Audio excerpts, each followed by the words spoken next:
Բարի երեկո բարեկամներ, ողջույն Արցախ։ Ուրախ եմ մեր հերթական հանդիպման համար եւ ծրագրի այս հատվածում հաճույքով կաշխատեմ ձեզ համար։ Իմ գործընկերուհի Արևիկ Դանիելյանն արդեն տեղեկացրեց, որ հյուրընկալելու է բժիշկ ինֆեկցիոնիստի 94-35-22, ահա այն հեռախոսահամարը, որը ձեզ կօգնի հետաքրքրող հարցերն ուղղել մեր մասնագետին։ Այս պահին առաջարկում եմ դիտել առողջություն էջը, թեման հետաքրքիր է ու կարևոր, որից հետո կվերադառնանք եւ ես արդեն կներկայացնեմ իմ այսօրվա հյուրին։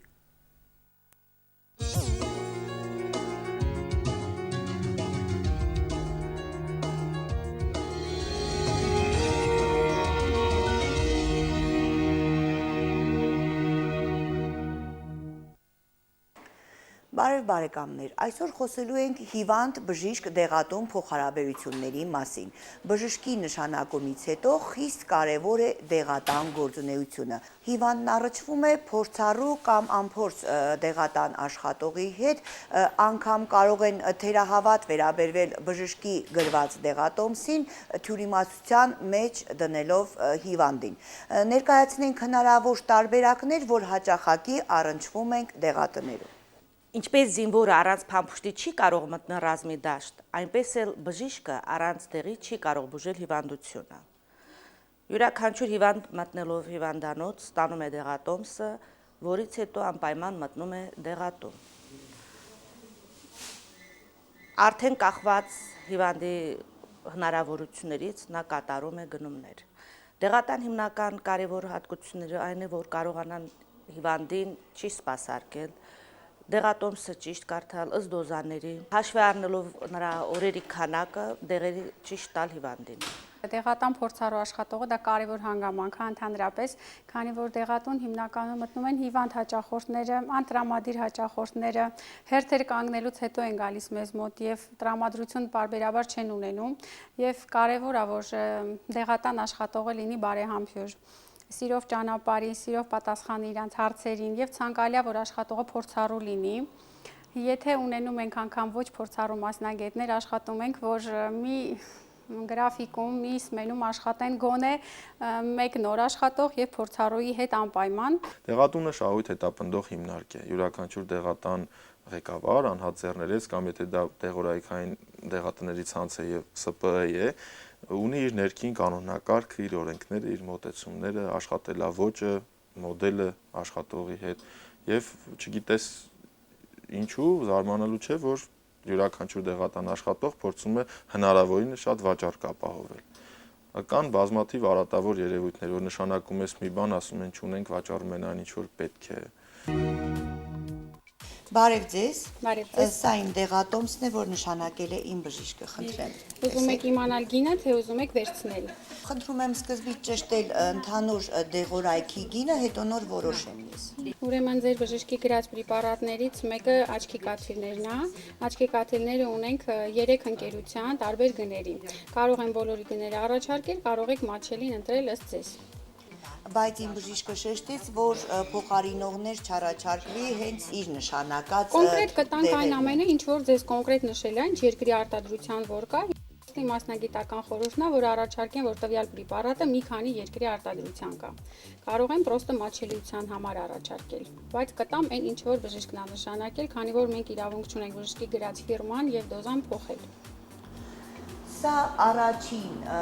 հանգամանքն է, որ այցելուն առնչվում է դեղատանը, տվյալ երկխոսություն երևի հաճախակի է լինում։ Անպայման պետք է փոխհամաձայնեցություն լինի կամ պետք է անպայման ազդողնյութը նույնը լինի։ Եթե ազդողնյութը նույնը չի, երբեք դեղատան աշխատողը չի համոզում տալ։ Երբեմն լինում է հիվանդ, որը իր գումարը չի համընկնում։ Ասենք նույն դեղից մի քանի երկրների արտադրության կա, ասում է ես չեմ կարող դա առնել։ Բժիշկը բնականաբար ուզում է լավը գրի, որպեսզի իր արդյունքը լավ երևա, բայց ոչ բոլոր հիվանդներն են գնողունակ։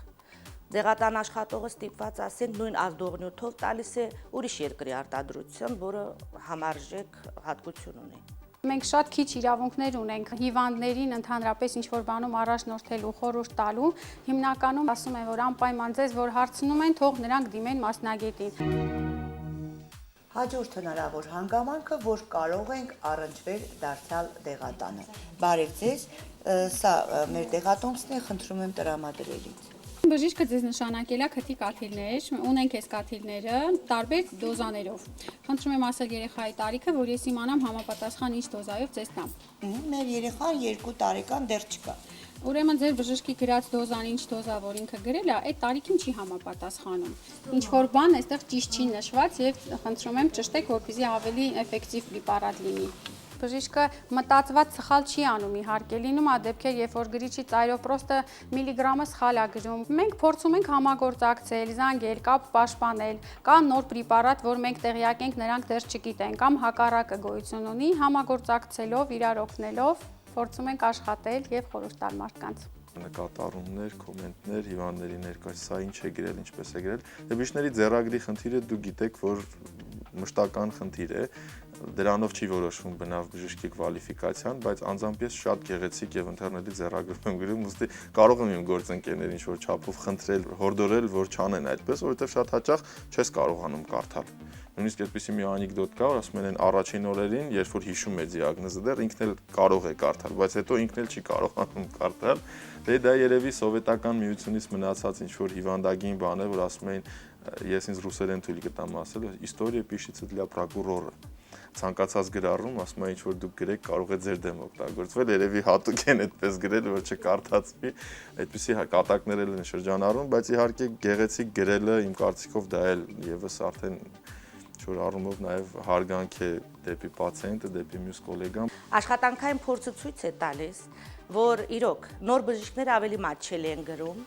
քան արդեն փորձառու բժիշկները, բայց փորձառու բժիշկների ձեռագիրն էլ փորձառու դեղատան աշխատողները կարողանում են կարդալ։ Ըստ դոզայի, ըստ մնացած դեղերի, եթե նույնիսկ անգամ մեկ դեղը մի քիչ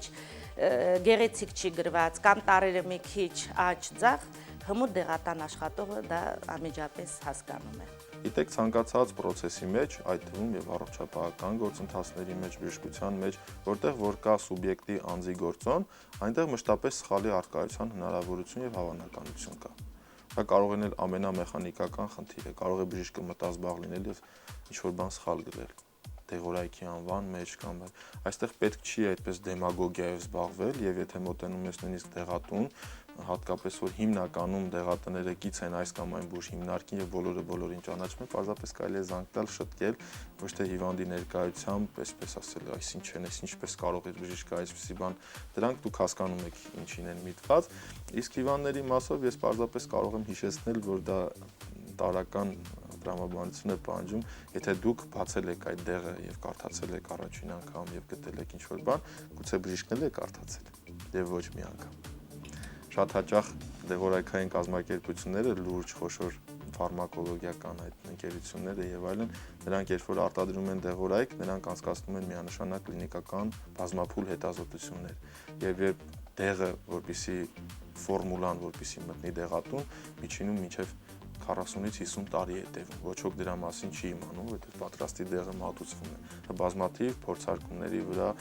հաստատված դեղորայք է եւ դիտվում է, որ ենթադրենք միլիոնից 1-2 դեպքում կարող է այսպիսի մի ախտանիշ կամ բարդություն հանդիսանալ, այն էլ սովորաբար եթե դա սուր ալերգիկ ռեակցիա չէ կամ ինչ-որ նման բան չէ, դա հիմնականում կապված է երկարատև եւ բարձր դոզաներով նշանակման դեպքում։ Գիտեք ինչ, այդ ապահովագրում է կազմակերպությունը իրեն հնարավոր բարդությունից, որ հանկարծ ամբողջ աշխարհով մեկ չէ, որ միայն Հայաստանում չի։ Նույն ֆորմուլան ամբողջ աշխարհում տարբեր անվանումներով վաճառվում է։ Դա կազմակերպությունը այնպես է անում, որ եթե նույնիսկ միլիարդից 1 դեպք լինի, իրավաբանորեն նա իրեն ապահովագրած լինի։ Սա չի նշանակում, որ պետք է շահարկել, այ ինչպես բժիշկ դուք հաշվի չառաք, որ ես ձեզ ասացի։ Դեղագործության ասպարեզում այսօր գեր խնդիր է կեղծ դեղերի առկայությունը։ Տվյալ դեղատան պատասխանատուն չիմանալով էլ հնարավոր է եւ շուկա ներմուծի կեղծ դեղեր։ Ինչպես խուսափել այս գերխնդրից։ Մեծ հանցագործություն է, ես կարող եմ ասել, հատկապես մեզ համար։ Կարելի է ասել, որ մեծամասնա մեր հարևաններն են, մեր բարեկամներն են, նույն դեղը խմում են եւ մենք, եւ մեր ծնողները, դա անթույլատրելի է։ Բարեբախտաբար կարող եմ ասել, որ Արցախը այն երկրներից է, երջանիկ երկրներից, որտեղ իմ կարծիքով մեծամասամբ ժամկետանց դեղեր, կեղծ դեղեր, Հասկացողությունները երևի թե չկան։ Տեղատան գործի կազմակերպողները պետք է հասկանան, որ իրենցից պահանջվում է մեծ արվեստ, գրագիտություն ու հմտություն։ Տեղատան հմուտ մասնագետները միայն կարող են շահույթ բերել տվյալ տեղատանը, հիվանդներին գոհացնել ու հիշել անընդմեջ, որ գործ ունեն ամենաթանկի մարդու առողջության հետ։ Բարեկամներ, շարունակում ենք ծրագիրը մեր նախագծի շրջանակում, պարբերաբար անդրադառնում ենք համաշխարհային կամ միջազգային օրացույցում տեղ գտած կարևոր ամսաթվերին։ Այսօր մարտի 21-ը Դաունի համախտանիշի համաշխարհային օրն է։ Այսօրը Դաունի համախտանիշ ունեցող մարդիկ, նրանց ընտանիքների անդամները, գործընկերները կազմակերպում եւ մասնակցում են հանրային տարբեր ակցիաների եւ միջոցառումների Դաունի համախտանիշի վերաբերյալ իրազեկվածության բարձրացման նպատակով, իսկ կազմակերպվող հանրային միջոցառումներն նվիրված են լինում Դաունի համախտանիշ ունեցող ինքնատիպ մարդկանց իրավունքների իրացմանը, նրանց հասարակական ինտեգրմանը եւ կարծրատիպերի կոտրելուն։ 2005 թվականին տրիսոմիա հետազոտությունների ֆրանսիական ասոցիացիան որոշում կայացրեց խորհրդանշական օր սահմանել 3-րդ ամսի, այսինքն մարտի 21-րդ օրը, քանի որ համախտանիշի դեպքում հենց 21-րդ քրոմոսոմն ունի 3 օրինակ, 2-ի փոխարեն։ Իսկ 2007-ին արդեն առողջապահության համաշխարհային կազմակերպությունը ճանաչեց մարտի 21-ը որպես Դաունի համախտանիշի համաշխարհային օր, ուշադրություն հրավիրելով Դաունի համախտանիշ ունեցող անձանց իրավունքների պաշտպանությանը։ Քերոլայն Կոքսի անվան վերականգնողական կենտրոն պարբերաբար հաճախում են տարբեր ախտանիշներով երեխաներ, այդ թվում նաև Դաունի համախտանիշով։ 2007 թվականից վերականգնողական կենտրոն հաճախել են 12 երեխա Դաունի համախտանիշով, որոնցից մի քանիսն արդեն ներառվել են հանրակրթական դպրոցներ, իսկ ոմանք էլ շարունակում են ստանալ վերականգնողական բուժում։ Արցախի հանրապետության առողջապահության նախարարության Քերոլայն Կոքսի անվան վերականգնողական կենտրոնի տնօրեն Վարդան Թադևոսյանն է իմ զրուցակից այս պահին։ Բարի երեկո ձեզ։ Բարի ձեզ։ Կարծում եմ նման օրերը, որ համաշխարհային եւ միջազգային օրացույցում տեղ են գտնում, յուրահատուկ առիթ են եւ հարմար առիթ են եւս մեկ անգամ խոսելու այն երևույթների մասին, որոնց շուրջ իսկապես պետք է խոսել եւ դրանցից մեկը հենց հասարակական ինտեգրումն է այն մարդկանց եւ հատկապես այն երեխաների, ովքեր ունեն հատուկ կարիքներ։ Կոքսի վերականգնողական կենտրոնը մեր եզակի ուրեմն բուժ հաստատությունն է, որը տրամադրում է անվճար վերականգնողական թերապիա ու նաև սոցիալական ինտեգրում, ինչպես դուք նշեցիք, տարեկան 800 այցելու, սա բավական մեծ թիվ է եւ կարծում եմ շատերին էլ ստիպված եք լինում ինչ-ինչ պատճառներով մերժել այդ այցելուների մեջ, որ տոկոսն է կազմում Դաունի համախտանիշով այցելուները։ Ասեմ, որ շատ չեն Դաունի համախտանիշով երեխաները եւ հատկապես մեծահասակները, իսկ տարվա կտրվածքով 800-ից ավել տարբեր հաշմանդամություն ունեցող եւ տարբեր տկարություն ունեցող մարդիկ դիմելով վերականգնողական կենտրոն, դրանց մեջ շատ փոքր դառնում է այն տոկոսային հարաբերությունը, որ կրում են մարդիկ, որ կոչվում են Դաունի համախտանիշով։ Մինչև այժմ մեր կենտրոն հաճախել են 14 երեխաներ տարբեր տարիքի եւ ստացել են տարբեր վերականգնողական բուժում եւ մասնակցել տարբեր աշխատանքներին, որպեսզի սոցիալապես ինտեգրվեն։ Ասել վերականգնողական կենտրոնը արդեն պատրաստ է իդեալապես ծառայի նման խնդիրներով երեխաներին, դեռ վաղ է, բայց տվյալ պահին մենք խորապես մեծ աշխատանքներ են կատարում, որպեսզի նման երեխաները եւ ուրիշ խնդիրներով երեխաները աուտիզմով, ասենք մանկական ուղեղային կաթվածով, այն երեխաները, որ իսկապես ծանր է նրանց հետ սոցիալական ինտեգրել հասարակության հետ, բավական մեծ թիմով աշխատեն վերականգնողական կենտրոնում։ Իսկ Դաունի համախտանիշով երեխաների հետ աշխատում են տարբեր մասնագետներ, լոգոպեդ, վերականգնող թերապիստ, հոգեբան, հատուկ մանկավարժ եւ այլն, եւ կատարում տարբեր աշխատանքներ եւ տարբեր ասել թե մեր աշխատանքը բուժում է, ես խուսափե այդ բառից, որտեղ մենք չենք բուժում, որովհետև նման համախտանիշը ընդհանրապես չի բուժում, այլ մարդը իրականում հենց այնպեսին ինչպեսին կա։ Բայց պետք է պատրաստել այդ մարդուն լիարժեք անդամ դարձնել հասարակության հետ, որն էլ որ չի ասի, որ այսօր մեր եւ հասարակությունը պատրաստ չի, եւ մատչելի չեն պայմանները, եւ նաեւ համապատասխան մասնագետները այն բարձունքում չեն գտնվում, որ ցանկալի կլիներ։ Համապատասխան օգնություն ցուցաբերեն, հա։ Այո։ Այ վիճակագրությունը վկայում է, որ վերջին տասնամյակներում հատկապես բավական մեծ տարածում է ստացել այս համախտանիշը համաշխարհային մակարդակով, հենց միայն Ամերիկայի Միացյալ Նահանգներում 400,000 դա ունի համախտանիշով մարդ է բնակվում, մինչդեռ օրինակ Հայաստանի Հանրապետությունում մենք չունենք նման վիճակագրություն, կարծում եմ սա էլ ունի իր բացատրությունը, որ այդ կարծրատիպը դեռ չի կոտրվել, երբ ծնողները նախ բարձրաձայնեն այդ մասին, իրենց խնդրով դիմեն եւ հաշվառվեն։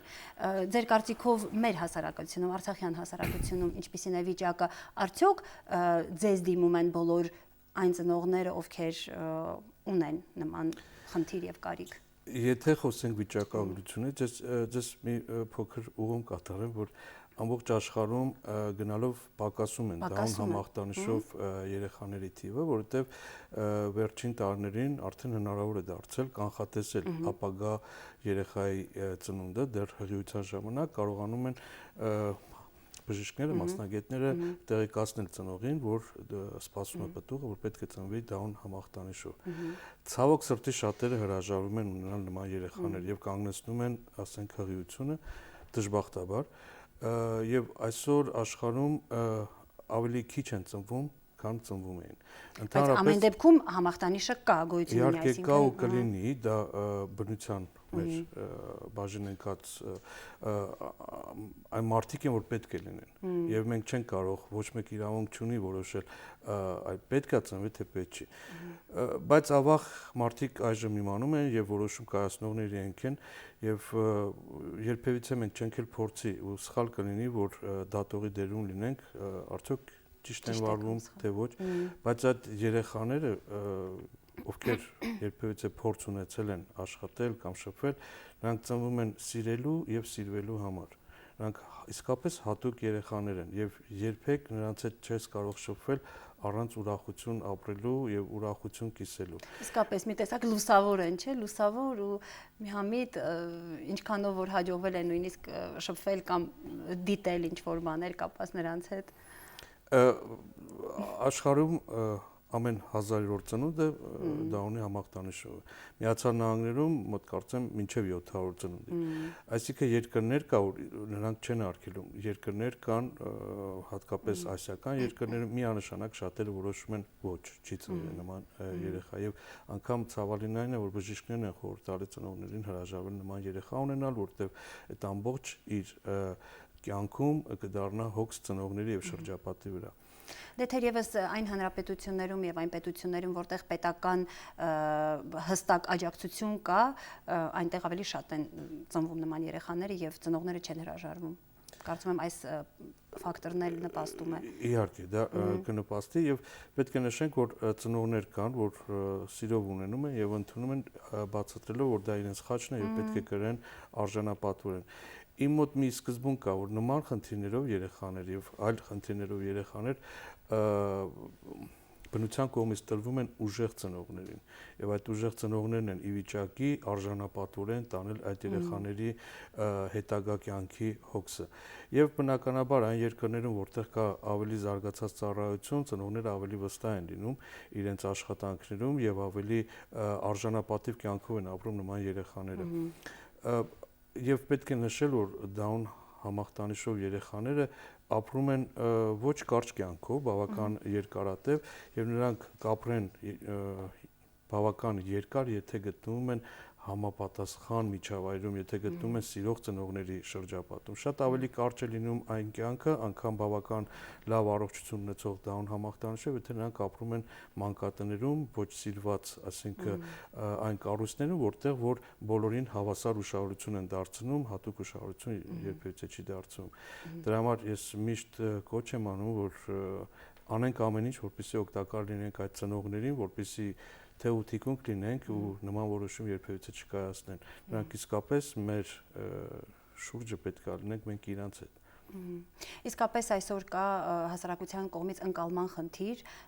նման մարդկանց եւ նաեւ նրանց էլ ինտեգրման խնդիր։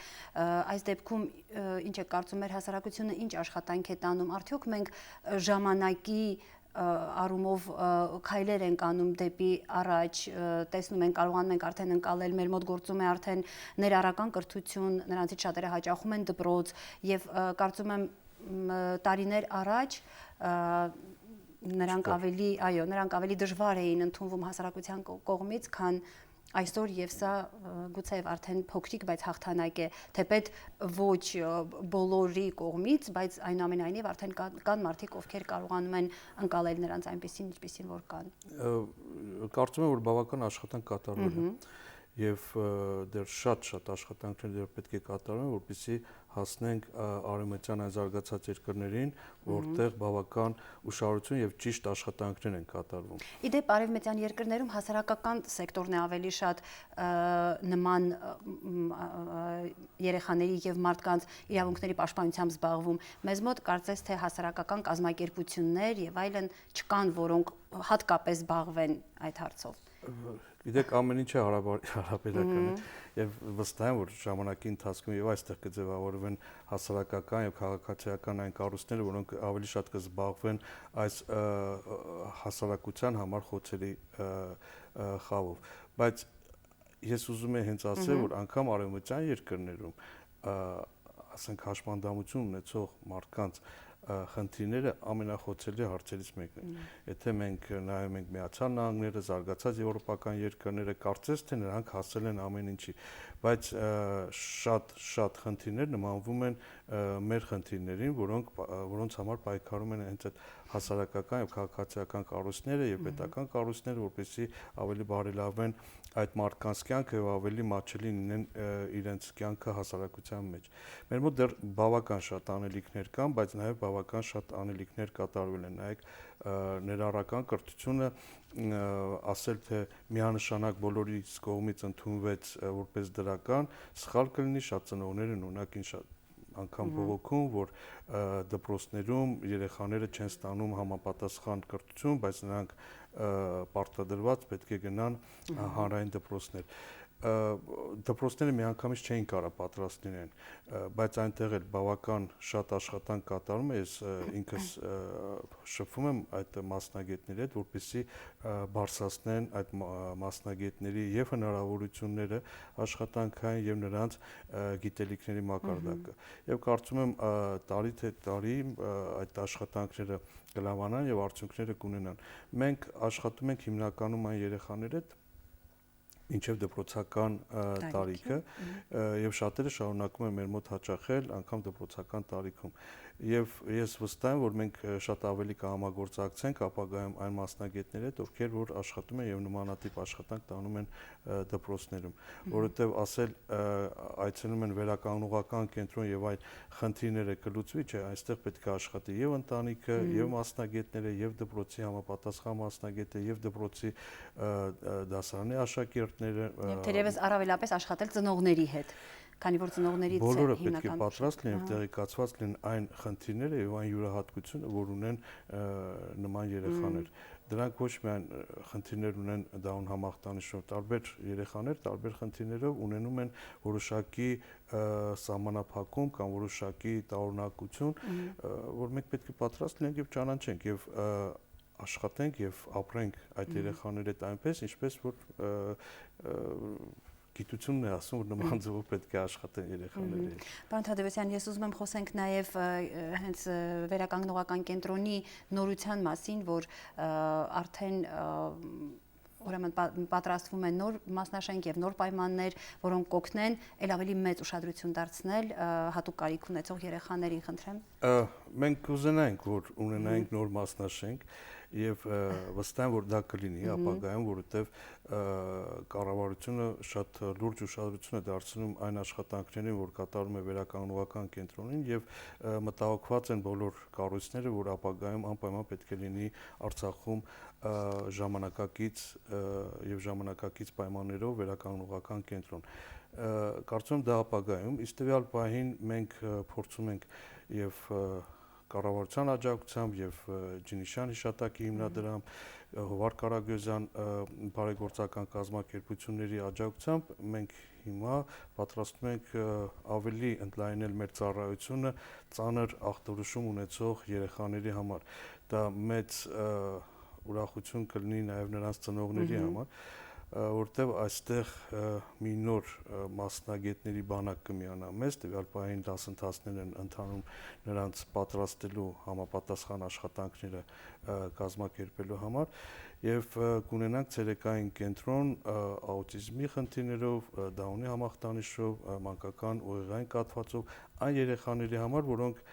ստանում են մեր մոտ բուժում, բայց շատ կարճատև մասնագետի կողմից, հիմա ավելի երկար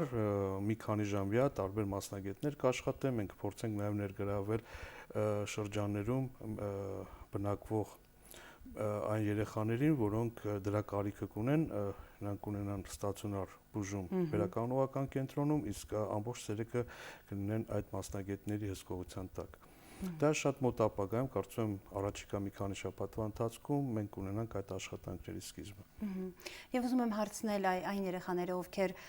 բարբերաբար հաճախում են ձեզ, դուք անձամբ նկատում եք դրական ինչ-որ տեղաշարժ ինտեգրման առումով։ Անշուշտ, մենք իհարկե նկատում ենք եւ ծնողներն են նկատում բնականաբար, բայց մեր աշխատանքներից, ասենք, որ ընդհանրապես տեղեկություն չունեցող մարդու համար երբեմն մեր աշխատանքները կարող է անտեսանելի երևալ։ Օրինակի համար շատ դեպքերում մենք ունենում ենք բուժվողներ, որոնք այցելում են մեզ եւ սկսում են բուժումը անվասայլակի վրա։ Շատ դեպքերում իրանք բաժանվում են մեզանից քայլելով, բայց շատ դեպքերում էլ հեռանում են նորից անվասայլակի վրա եւ հարց է առաջանում, ինչ բուժում ստացավ այս մարդը, երբ եկավ անվասայլակով եւ գնաց, բայց կյանքի որակը շատ փոխվեց, այդ պետք է ուզենալ տեսնել այդ փոփոխությունը։ Բնականաբար մենք անում ենք ոչ թե տեսանելի դարձնենք անպայման հանրության, այլ տեսանելի դարձնենք հենց բուժվողի համար, որտեղ սա իրեն համար է։ Եվ բնականաբար այն մարդիկ, ովքեր ունեն բավական սահմանափակ հնարավորություններ, օրինակի համար գտնում են անվաթոռում, նրանք առաջի հերթին սովորում են ինքնախնամքին, ապրել ինքնուրույն, անել այն աշխատանքները, որ հնարավոր է այդ իրավիճակում անել, որպեսզի պահպանել առողջությունը եւ չունենալ հետագա բարդություններ, առողջական խնդիրներ։ Միանշանակ մենք տեսնում ենք այդ արդյունքները եւ առաջի հերթին տեսնում են մեր բուժվողները։ Եվ ասեմ, որ մեր մոտ գալիս են շատ սիրով, արդից օգտվելով ուզում եմ շնորհակալություն հայտնել վերականգնողական կենտրոնի բոլոր աշխատակիցներին, որտեղ իրենք անում են բավական ծանր, բայց հաճույքով այդ առաքելությունը, որ իրենց տրված է, եւ շատ բուժվողներ մեր մոտ ունեն այսպիսի դուրսգրման սինդրոմ ենք ասում, երբ չեն ուզում դուրս գրվեն, բայց դե բացատրում ենք, որ իրենք պետք է ժամանակավոր մեզանից հեռան, որ ուրիշները կարող են։ Իսկ երբ է գալիս այդ ժամանակը։ Երբ է վրա հասնում այդ ժամանակը։ Տարբեր խնդիրներով մարդիկ տարբեր ժամանակահատված են գտնվում մեր մոտ, բայց շատերը պարբերաբար պետք է հաճախեն վերականգնողական կենտրոն, որպեսզի պահպանեն իրենց առողջական վիճակը։ Նաև ուզում եմ նշենք այն փաստը, որ հաճախ հատկապես Դաունի համախտանիշով երեխաները թեկուզ մտավոր ուժ զարգացում են ունենում, բայց այնուամենայնիվ ճիշտ աշխատելու դեպքում եւ պարբերաբար եւ քրտնաջան աշխատելու դեպքում նրանք կարող են նաև հաջողություններ գրանցել կրթության ոլորտում, նաև մասնագիտություն ձեռք բերել եւ կայանալ կյանքում, այսինքն որպես ինքնուրույն, որպես լիակատար անձ։ Ես քիչ առաջ նշեցի, որ հատկապես Դաուն համախտանիշով երեխաներին շատ անհրաժեշտ է մեծ ուշադրություն եւ ընտանիքում եւ մասնագետների կողմից, որպեսզի նպաստեն նրա ուղեղի զարգացվածությանը եւ հետաքրքրությունների, նախասիրությունների զարգացվածությանը։ Եթե չլինեն այդ քրտնաջան աշխատանքը մասնագետների եւ ընտանիքի կողմից, պատկերացրեք, որ ամենից շատ վատ իրավիճակում կհայտնվի եւ շատ դեպքերում ծնողները չեն ունենում հնարավորություն բավական ժամանակ տրամադրել նման երեխաներին, պայմանավորված իրենց ֆինանսական հնարավորությունից, իրենց աշխատանքային ժամերից եւ ընտանիքի այլ հոգսերից եւ նման երեխաները դուրս են մնում ուշադրությունից, ավելի երկար գտնվում են բակում, Եվ գիտեք, ես նշեցի, որ հանրությունն էլ պատրաստ չի, երեխաները ծաղրում են, որը որ նպաստում է նրա նեգատիվ վերաբերմունքը, հենց իր վերաբերմունքը հասարակությանը։ Դրա համար ես շատ կուզենայի, որ մենք բոլորս մեծ սիրով անգամ կարճ ժամանակ 5 րոպե հնարավորություն ունենալով նման երեխաների հետ մեր դրական ու սեր էմոցիաները տանք։ Տարբեր հասարակություններում կան կոնկրետ մարդիկ, ովքեր, այսինքն հերոսացվում են, առանձնացվում են նման մարդիկ, ովքեր հաջողություն են ունեցել։ Կարծում եմ մեր հասարակությունում պակասում է հենց նման օրինակը, դեպքը, նախադեպը, որ այ տեսեք, այսինչ մարդը այս համախտանիշով ունի այսպիսի հաջողություններ կամ հասցրել է, չգիտեմ, յուրացնել այսինչ ծրագիրը եւ այս դեպքում կարծում եմ մարդիկ էլ կսկսեն հավատալ ու ընկալել նրանց որպես լիակատար անդամ հասարակության։ Հենց թեկուզ հիշենք ներեցեք Լեոյի պատմությունը, որ Հայաստանի Հանրապետությունում խոսվում էր Նոր Զելանդացի Սեմի որդին, ում մայրը թողեց եւ հայրը շարունակեց դաստիարակել, սկսեց իր վրա վերցրեց խնամքը եւ դաստիարակությունը եւ բոլոր ԶԼՄ-ները խոսում էին, բոլոր հեռուստաալիքները խոսում էին այդ մասին։ Սա գովազդ էր, իհարկե, բայց գովազդ լավ առումով, որ հասարակությանը ցույց տվեց մի դեպք, որ պետք չէ խուսափել նման երեխաներից եւ նման երեխաներին պետք է պարզապես պահել ու դաստիարակել։ Իհարկե, բայց ես հենց ուզում եմ դրա մասին նշել, որ մեր աշխատանքները, որպեսզի լուսաբանվեն եւ հասարակությանը, հանրությանը իրազեկել եւ հանրության ներգրավել այն աշխատանքները եւ այն արդյունքները, որ ունենում են մասնագետները, դա բնականաբար միայն ԶԼՄ-ների օգնությամբ հնարավոր։ Բայց դժբախտաբար եւ ցավոք սրտի ԶԼՄ-ները հիշում են մեզ միայն հիշարժան օրերին, ասենք դեկտեմբերի 3, ապրիլի օրը, որ նշվում է աուտիզմի իրազեկման օրը, դաունի իրազեկման օրը, բայց մենք աշխատում ենք այդ մարդկանց հետ տարվա 365 օրը եւ նրանք լուսաբանվելու կարիք շատ ունեն մեր հանրության համար, ոչ թե իրենց համար, այլ հանրության համար։ Մենք պատրաստ ենք համագործակցել, ես հենց այս պահին էլ ասում եմ ուղիղ եթերում, ցանկացած ծրագիր, որ իրականացվում է նրանց հետ, ցանկացած մի քայլ, հաջողություն, մենք պատրաստ ենք լուսաբանել։ Շատ հաճույքով։ Դե ինչ ձեզ շնորհակալություն, մեր ժամանակը արդեն ցավոք սրտի մոտեցավ ավարտին, հաջողություն ձեզ ձեր գործերին։ Շնորհակալություն։ Բարեկամներ, այսքանն է այսօրվա համար, դուք շարունակեք դիտել Արցախի հանրային հեռուստատեսությունը, որի եթերը շարունակում է փոքրիկների մասին, մայրիկների համար, մեր մշտական էջը։ Մնացեք խաղաղությամբ։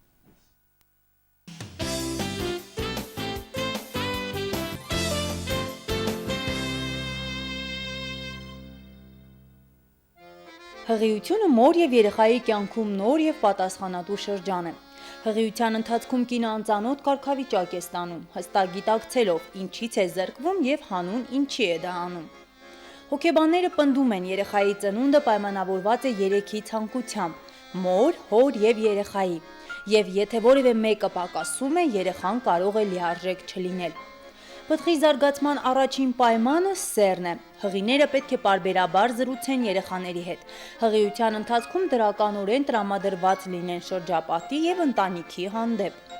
Խուսափեն սթրեսային իրավիճակներից, քանի որ սթրեսների ժամանակ անմիջապես արգանդի լարվածություն է արձանագրվում, ինչը բնականաբար վատ ազդեցություն է թողնում ապագա բալիկի վրա։ Կինը, ով շրջահայաց է ու բանիմաց, գիտի, հղիության արկայությունը հենց առաջին վայրկյանից կնոջ առօրյայում նոր փոփոխություններ է ենթադրում։ Գրեթե չեմ զգացել ես այդ դժվարությունը, տոքսիկոզ ասվածը շատ քիչ է իմ մոտ նկատվել, առաջի երամսյակը բավական թեթև է իմ մոտ եղել, հետո արդեն մեջքի ցավեր, մի փոքր առօրյա դժվարություններ եւ այլն, բայց շատ չնչին է եղել այդ ամենը։ Ես աշխատել եմ ակտիվ ընթացք, ակտիվ քայլեմ, զբաղվեմ, նույնիսկ փորձել եմ աշխատեմ այդ ընթացքում, անընդհատ շարժման մեջ եմ եղել, դե երեխայի նախապատրաստություններն էլ արդեն գնումներ եւ այլն, այդ ամեն ինչը արդեն չի նկատվել։ Միշտ էլ դժվարությունները հետո չես հիշում։ Ինչքան էլ եղել են, մոռացվում են ընթացքում, չնայած իմ համար բավականին հեշտ է եղել, քանի որ ամուսնուս կողմից ուշադրությունը եւ աջակցությունը շատ մեծ էր ու դա շատ մեծ դեր է խաղացել, որ բավականին թեթև անցնի իմ հղիության 3 եռամսյակն էլ ու ես կարելի ասել վայելել եմ ամբողջությամբ հղիության ընթացքը։ Փորձը ցույց է տալիս, որ այն հիվանդությունները, որոնք առաջ են գալիս երեխաների մոտ, կապված են հղիության ընթացքում կնոջ հոգեկան վիճակի, տրամադրվածության, ընդունած սննդակարգի հետ, որը կարող է սթրեսի պատճառ դառնալ։ Վատ սովորություններից ազատվելու լավագույն շրջանը հենց հղիությունն է։ Առողջ սնունդ, մաքուր օդ, ճիշտ կենսակերպ, ահա այն պայմանները, որոնք պետք է դնեն իրենց առջև հղի կանայք։ Հատուկ վիճակում է կինը գտնվում, առանձնահատուկ վերաբերմունք է պահանջում, բայց ոչ որպես հիվանդի, ուշադրություն իհարկե, որոշակի սննդակարգի հետևում, վիտամինների առումով, բայց ոչ որպես հիվանդի չի կարելի սահմանափակումների։ Ոստիս սահմանափակումներ պետք չի հղին, ընդհակառակը ավելի ակտիվ կյանքը կհեշտացնի հետագայում ծննդաբերությունը։ Քանի որ իմ գինեկոլոգը բավականին բանիմաց մարդ էր, նա ինձ արդեն տրամադրել էր որոշակի սննդակարգ, ես նրա տրված տվյալ թերթիկին հետևել եմ հղիության ընթացքում, որոշակի վիտամինների ավելացում, բանջարեղենային սնունդ, օգտակար սնունդ, վնասակարի սահմանափակումներ, դա է եղել հիմնականում։ Քաշի ավելացում շատ չեմ ունեցել, քանի որ նշեցի ակտիվ առօրյա եմ ունեցել։ Փորձություններով լի մի փուլ է նախածննդաբերական շրջանը։ Առաջնեկի ծննդին սպասող կինը անծանոթ, բայց պարտադիր երևույթի հետ է առնչվում, ինչը նոր վախեր է առաջացնում կնոջ մոտ ու ծննդաբերության տարբերակների մասին մտածելու առիթ տալիս։ Իրականությունը ավելի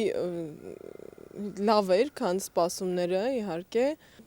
հատկապես հետո բալիկի սպասումը, պատրաստվելը ինքը շատ հաճելի ընթացք է։ Վախը ավելի շատ պայմանավորված էր չիմացության հետ, որ չգիտեմ ինչ է սպասվում ինձ։ Թե բուն ծննդաբերության process-ի հանդեպ վախ չի եղել որպես այդպիսին, ու քանի որ կողքից արդեն կա ոգևորում են եւ վստահ են քո ուժերին, երբ որ վստահ են լինում, արդեն բավականին հեշտ է լինում։ Ծննդաբերություն որպես այդպիսին process, ինչքան էլ կարդաս, հետաքրքրվես, վիդեոներ եւ այլն, այդ ինֆորմացիան չի տալիս, մինչեւ վերջել մնում է ինչ-որ անհայտ բան։ Վախը անորոշության մեջ էր, որ չգիտես ինչի ես գնում, բայց հաղթահարվեց, քանի որ ինքը իրենից այդպիսի բարդություն չէր ներկայացնում։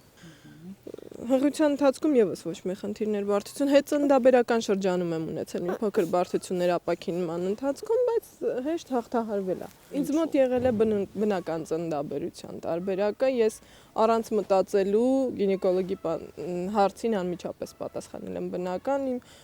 սուբյեկտիվ կարծիքն է, որ կեսարյան հատումը եւ այլ ծննդաբերության այլ մեթոդները միայն բժշկական ցուցումով պետք է իրականացվեն։ Կարծում եմ ծննդաբերական բնական process-ը մայրական բնազդը ավելի է սրում, ակտիվացնում, այսպես ասած, ավելի է նպաստում մոր եւ մանկան կապվածությանը, երբ որ դու այդ ամեն ինչի միջով անցնում ես, երեխային ծնունդ ես տալիս, դա մի առանձնահատուկ վերաբերմունք է եւ առանձնահատուկ զգացումներ է տալիս մորը։ Երեխայի ծնվելուց հետո ես ոչ մի սահմանափակում չեմ դրել։ Որոշակի սննդատեսակներ կան, որ հնարավոր են ալերգիա առաջացնել երեխայի մոտ, փոքր քանակությամբ փորձելուց հետո ես օգտագործել եմ տվյալ մթերքը, որպեսզի երեխայի մոտ հետագայում խնդիրներ ու ալերգիա չառաջանա։ Ժամանակի ընթացքում ինքը հարմարվել է բոլոր սննդատեսակներին, որպես այդպիսին դիետա չեմ պահել, ոչ մի խնդիր չի առաջացել երեխայի մոտ։ Կրծքի կաթը շատ ունիվերսալ սնունդ է եւ երեխայի տարիքի հետ հարմարվում է երեխայի պահանջմունքներին։ Մինչեւ 2 տարեկանն էլ երեխայի մոտ բավականին սուր շրջան է ատամների ծկլտման եւ ինքը կրծքի կաթը օգտագործում է ոչ միայն որպես սնունդ, այլ նաեւ ցավազրկող, շփվում է այդպես մոր հետ։ Կարծում եմ մինչեւ 2 տարեկան առնվազն ունի երեխան դրա կարիքը։ Բալիկյան արփի է, շուտով կդառնա 1 տարեկան։ Հիմա էլ բավականին հանգիստ երեխա է, վերջին մի քանի ամիս է ակտիվացել է, բայց հիմնականում հանգիստ, խելոք, խելացի, պլանավորել չեմ սիրում, քանի որ ինչքան պլանավորել եմ, փորձը ցույց է տվել, որ հակառակն է ստացվում։ Իհարկե բալիկը Աստծո պարգևն է եւ չեմ կարող պլանավորել, ասել այս պահին ուզում եմ ուղղակի մեծացնել իմ փոքրիկին, հետո արդեն ժամանակը ցույց կտա, քանի բալիկ կունենամ եւ երբ։ Որքան էլ դժվար, անտանելի ու բարդ թվա հղիության ողջ պրոցեսը միևնույն է, նոր կյանք տալու եւ սեփական կյանքը իմաստավորելու գաղափարը վեր է ամենից։ Եվ ի վերջո բնությունը կնոջը տվել է մայրանալու մեծ պատասխանատվությունը ու դա պետք է պատվով կատարել։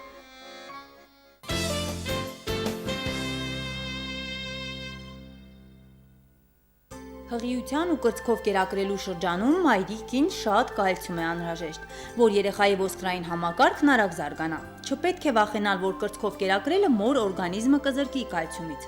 Նորագույն ուսումնասիրություններն ապացուցել են, որ կրծքով կերակրելն իրականում պաշտպանում է մոր ոսկորները օստեոպորոզից։ Եթե կերակրող մայրը չի սիրում կաթ կամ ալերգիա ունի, փոքրիկի ոսկրային համակարգը ձևավորելու համար անհրաժեշտ կալցիում կարող է ստանալ նաև հետևյալ մթերքներից՝ ընդեղեն, լոբի, լոբազգիներ, կաղամբ, կանաչի, չամիչ, չորթուզ, գազարի հյութ եւ այլն։ Քանի որ կաթնամթերքը կալցիումով ամենահարուստն է, կերակրող մայրը պետք է սննդի մեջ օգտագործի պանիր, մածուն, յոգուրտ, եթե ալերգիա չունի դրանց նկատմամբ եւ լավ է մարսում։ Երկաթն անհրաժեշտ է հեմոգլոբինի գոյացման համար։ Երկաթով հարուստ են որոշ մսամթերքի տեսակներ՝ երիկամները, լյարդը, սիրտը, ձուկը, թռչնի միսը։ Օրգանիզմում երկաթի յուրացումը հեշտացնելու համար միաժամանակ պետք է կիրառել նաև C վիտամինով հարուստ սնունդ, օրինակ մրգերի, մասուրի, սև հաղարջի, նարնջի հյութեր։ Այսպես, մսեղեն օգտագործելուց հետո անհրաժեշտ է լոլիկի հյութ խմել։ Կրծքով կերակրման ժամանակ մայրիկը պետք է այնքան հեղուկ խմի, որքան անհրաժեշտ է նրա ծարավը հագեցնելու համար։ Կերակրելուց առաջ մայրը պետք է ջուր, սա ոչ կալորիական լավագույն հեղուկն է, կամ հյութ խմի, որ ծարավ չզգա։ Մայրերից շատերն օրվա ընթացքում մոտ 8 բաժակ հեղուկ են խմում։ Չի կարելի օգտագործել կոֆեին պարունակող հեղուկ, սուրճ, մուկ թեյ եւ ալկոհոլային խմիչքներ։ Սննդի առումով մայրն ու երեխան պարզապես գործընկերներ են եւ կարող են շատ հարուստ ու բազմազան սննդով կերակրվել։ Երեխաների մի մասը մոր որոշակի կերակրատեսակների նկատմամբ գերբարձր զգայունություն ունի։ Վնասակար ազդեցություն ունեցող նյութերը կաթի միջոցով անցնում են երեխային եւ ազդում նրա վրա։ Մոր այդ սնունդն ընդունելուց 9 ժամ անց։ Երեխայի վարքագծով կարելի է ստուգել, թե մոր կերածնդամթերքից հատկապես որն է վնասում երեխային։ Մոր սնվելուց 9 ժամ անց երեխան ծակծկոցներ ու փորիկի ցավեր է ունենում։ Այդ ցավերը կվերսկսվեն միայն այն ժամանակ, երբ մայրը կրկին կօգտագործի այդ սննդամթերքը։ Պետք է փնտրել ու գտնել փոքրիկի անհանգստության պատճառները։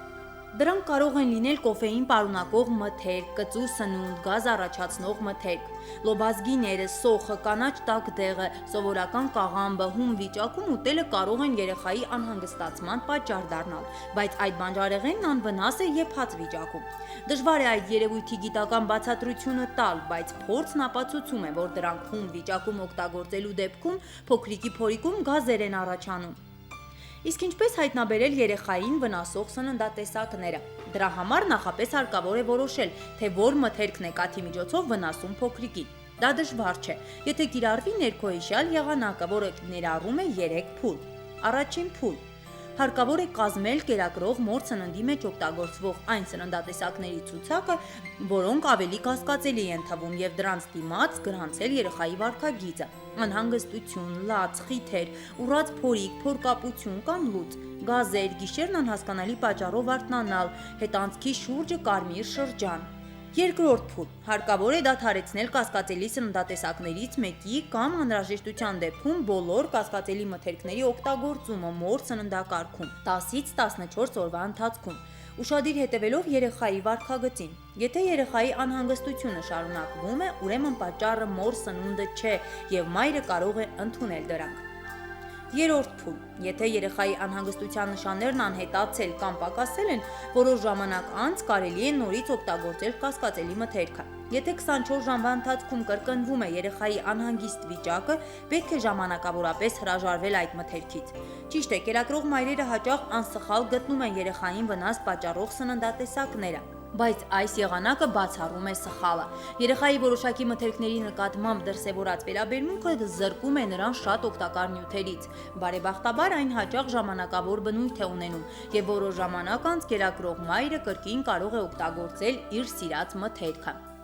Ոչ մի սննդամթերք չի կարելի չարաշահել։ Ճիշտ է, երեխաներից շատերը շատ զգայուն են մոր սննդի նկատմամբ, բայց հաճախ նրանց անհանգստության պատճառը նույն սննդամթերքի չափից ավելի շատ օգտագործումն է։ Եթե մայրը չափավոր է սնվում, երեխան արագ վարժվում է դրան։ Եթե մայրը խստորեն հետևում է իր սննդին, հրաժարվել է կասկածելի մթերքից, բայց երեխան շարունակում է անհանգստանալ, պետք է դիմել բժշկի, որպեսզի նա ստուգի երեխայի վիճակը, որովհետև նրան կարող է անհանգստացնել այլ պատճառներ։ Հիշեք, ինչ էլ լինի, չպետք է հրաժարվել կրծքով կերակրելուց, քանի որ մայրական կաթն ամենաարժեքավոր սնունդն է։